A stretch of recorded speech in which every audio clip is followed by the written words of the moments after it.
Welcome to the IVM Podcast Network. The On-Course podcast is an IVM production, and if you like our show, you should check out My Neighbor Zuckerberg. Every week, entrepreneurs Manav Kapadia and Nabil Merchant sit down to talk shop with other entrepreneurs about their stories of struggle and success. Happy listening. You're listening to the On-Course podcast. Hi everyone, welcome to the On-Course podcast. On-Course is a creative and alternate education company that aims to bridge the gap between formal classroom education and real-world skills. We offer a range of programs from short skill-based courses to test prep to application assistance for those who are looking to study abroad. My name is Alisha Mashruwala and I'm the CEO and co-founder at On-Course. Hi guys, my name is Akhil Laswani. I'm the COO and co-founder at On-Course, and I'm your co-host this evening. And today we're going to be talking a little bit about the difference between an MBA and a Master's in Management, which I feel like a lot of students have the question, especially when they're finishing their third year or fourth year of college, depending where they're at. So just to get started, let's understand the basic differences between the Master's in Management and an MBA. Right, so I'm going to, just for the sake of discussion, we're going to club in all the Master's courses, whether it's management, finance, marketing into one bucket and the MBA into a separate bucket, right? So typically when people graduate, whether it's commerce degrees or whether it's science degrees, they always feel like, okay, I'm done with my bachelor's. I really want to, go on to my next thing. I want to go on to my master's. And that's sort of where it gets really hazy, where they don't really think about, okay, is the master's really the right step for me? Or do I just want to get my education done with? So in terms of actual differences between the two degrees, there's not too much difference in terms of what you study when you look at what you study in a master's in management and what you study in an MBA. But in terms of, the stage of life you're at, in terms of, who you're networking with, in terms of, the options available after, it's so vastly different, So I think it's, right or wrong answer to this, but I think that it's just different stages of your life.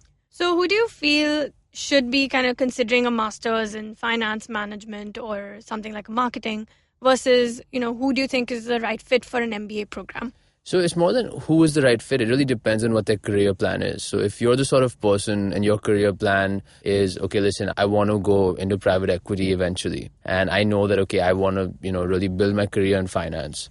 Then you need to think about, okay, can I land a job right now in banking, right out of college? Or do I need that master's in finance to help me land that job? Because at the end of it, in terms of value in landing a job, of course, the MBA is going to have greater value, right? So if, however, I feel like, okay, I'm not going to break into investment banking without that master's in finance, sure, in that case, it might make a difference. So if my goal is private equity, and I know in order to get into private equity, I need to go into investment banking, then my only question really becomes is, do I need a master's in finance in order to get into investment banking, or can I get into investment banking right out of college? If I can't, yes, in that case, the master's does help me get into that, situation, helps me land that job. If it, in case of marketing or those kind of fields where really the master's has no value in you landing a job, you really need to think about why are you really doing the master's in that case? Are you going for the experience? Are you just trying to get your education done with? Do you feel like it's just a done thing and that's why you want to go? And listen, we get all these kind of reasons when we sort of deal with parents and kids. So sometimes just being honest with yourself and saying, okay, what is my purpose of doing this degree? At the end of it, it's not about just racking up the degrees. It's about thinking, does this degree really have any value to me? So given the kind of difference between where you are in your life stage, how do the courses typically differ? Because content-wise, they're very similar, but how do they actually differ in terms of the structure?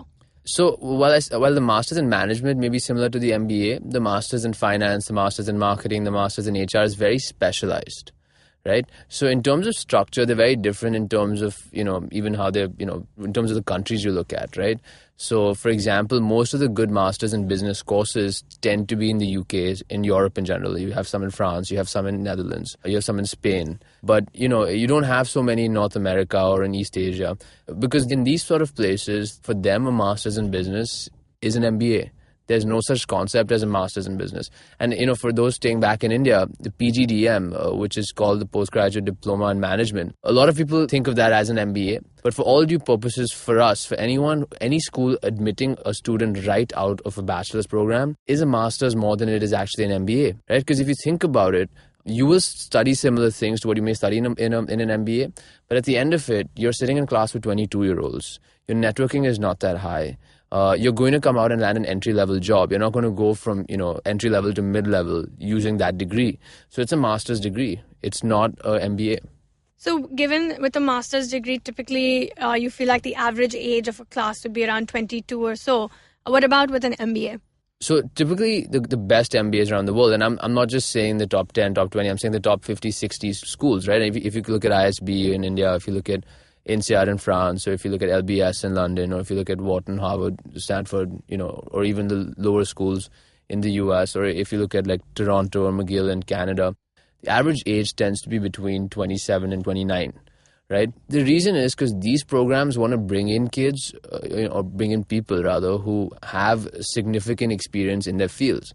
And unlike a master's where these are freshers out of college, just trying to figure out their careers, in an MBA, you have guys who've already been in different careers, right? So whether it's, guys from finance, guys from consulting, guys from not-for-profits, entrepreneurs, etc., right? In masters in management, you typically will have students aspiring to do things. Right, so colleges are admitting you also on different criteria, right? In a master's in management, you're being admitted on the basis of your academic qualifications, right? With very little focus on work experience. In fact, schools like LBS say if you want a master's in management, make sure you have less than 1 year of experience, right? More than 1 year of experience, they say, okay, just wait a few years and then apply for our MBA program. So they want people without experience. Whereas in a master's, they say, okay, minimum 3 years experience, or at least in some schools where they don't even say that, it's recommended, In those sort of cases, what they're trying to make sure is that you bring in people who are, not leaders, but at least have good, solid experience in their fields. So it makes sense to do an MBA if you are pretty much 2 or 3 years into work experience and kind of have a path that you might want to follow when you feel that an MBA might be the right way to kind of achieve that goal. Yeah, I think it's really important to sort of, when you're graduating from college, to really think down the line in terms of where do you want to be in the next 8-10 years. And I know it's really difficult for people at that age to sort of think like this, but if they're able to think like that, it'll just give them immense clarity, right? And if they realize that in order to get to that spot, I don't need a master's, then great. If they also feel like, hey, I don't need an MBA, then great. So you got to really see, okay, what degree do I need? Or do I need a degree at all, right? Sometimes just racking up the degrees for the sake of it it's a very expensive hobby. Right, so you want to really think about why you need that degree. Is it really going to help me in my career or not? All right, we're going to take a quick break right now and we'll continue this conversation when we're back. Every film has a hero, heroine, villain and songs. But what makes a film truly memorable are those great characters like Pappu Peja, Gabbar Singh, Mogambo, Calendar and several others like that. Join me every week as I sit down to talk to brilliant actors who have played some of the most memorable characters in Indian film history. This is Bollywood Scene Stealers. Tune into a new episode every Monday on iTunes, SoundCloud, Audioboom, the IVM podcast app, or any other podcast apps you like. Hi everyone, welcome back to the On Course podcast. Today we were discussing the MBA versus Masters in Management and Marketing degrees. So what do you feel are the benefits of doing a master's degree versus something like an MBA? So I think a master's degrees, to be honest, they're good education. So for example, anyone who studied engineering wants to get a flavor of management or a flavor of finance. It's great because you're getting an overview in a year or a year and a half, depending on the course you go to.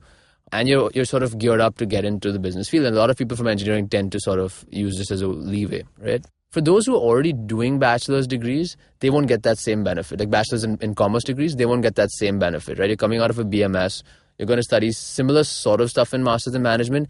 It may just be more application driven because that's just how, that's the difference between, say, India and, how you would study it abroad to some extent.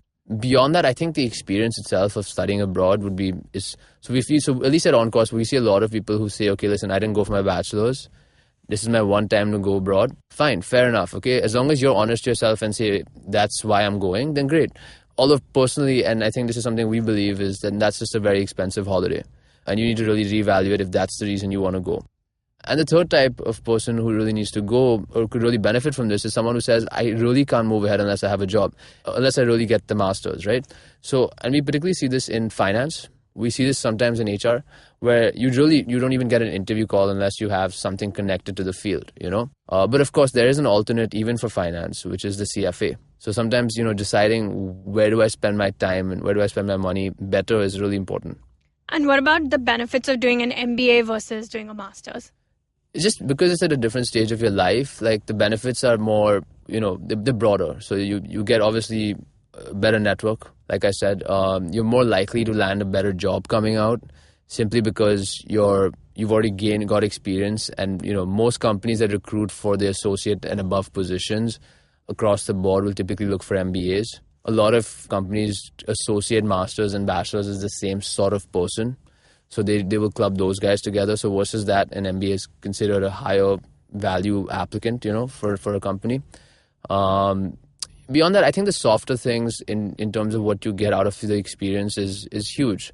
You're always working on case studies, but this is something you do at a master's also. But it's a lot more significant in an MBA because you're working on real life cases.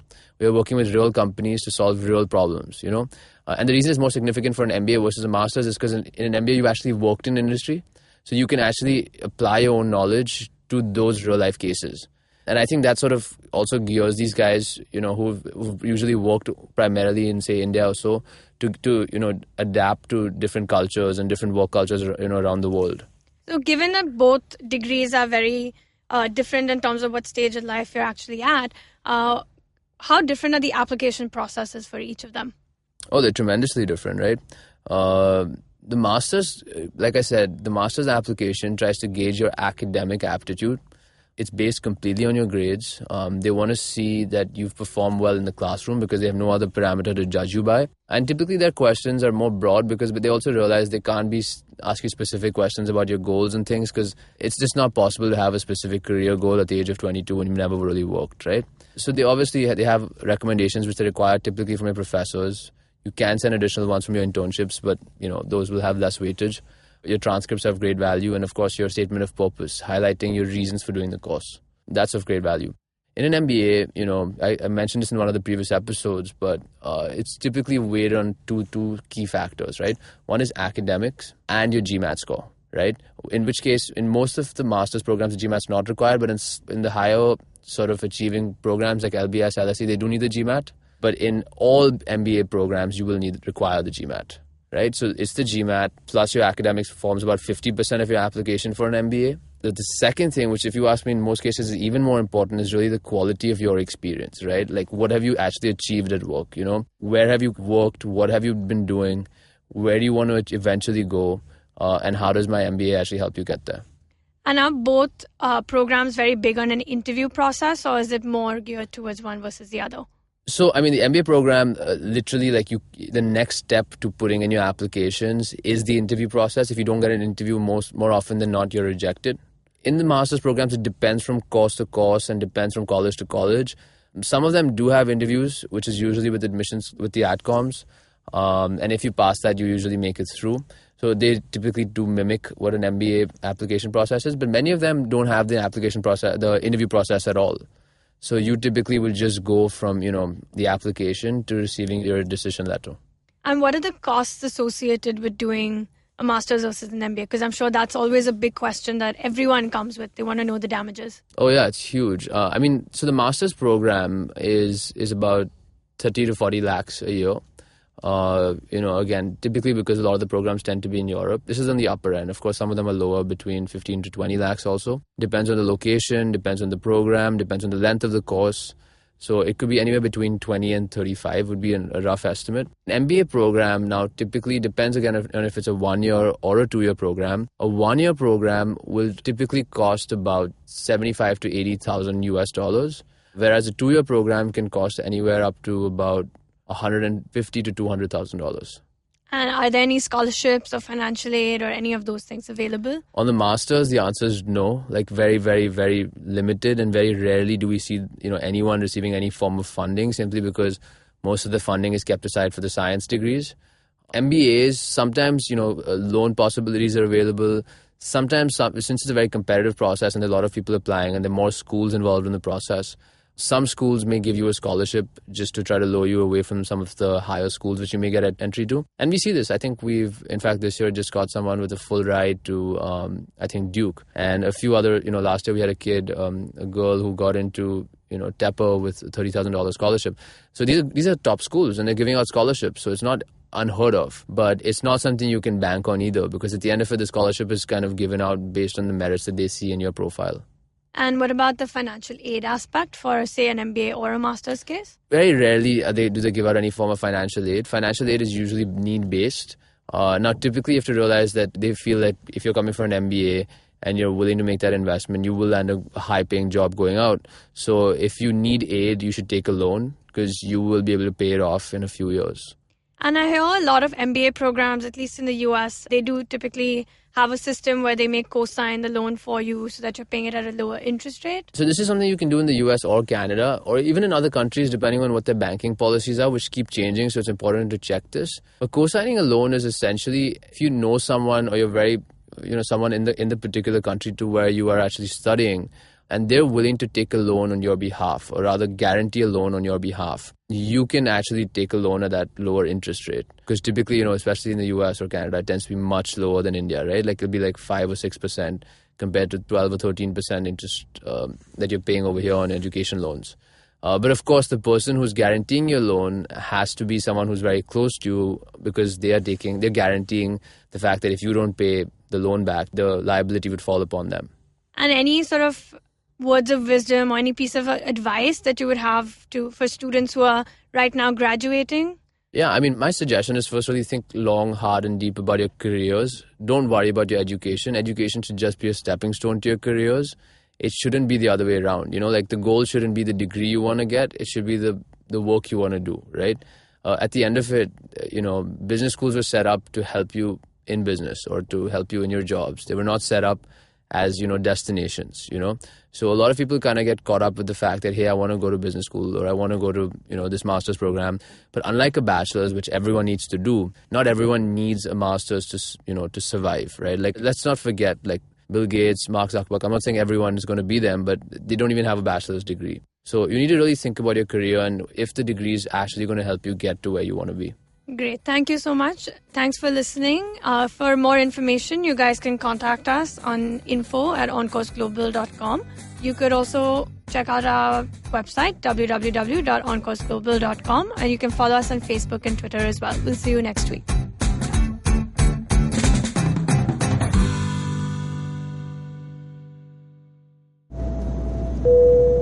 Good evening, ladies and gentlemen. This is your captain speaking. Sorry to say, but there's been a slight delay due to the apocalypse having suddenly begun. As you can see, there's death, destruction, and chaos taking place all around us. But don't you worry, food and drinks will be served shortly, and I would recommend checking out IVM Podcasts to get some of your favorite Indian podcasts. We'll keep you going till this whole thing blows over. Thank you.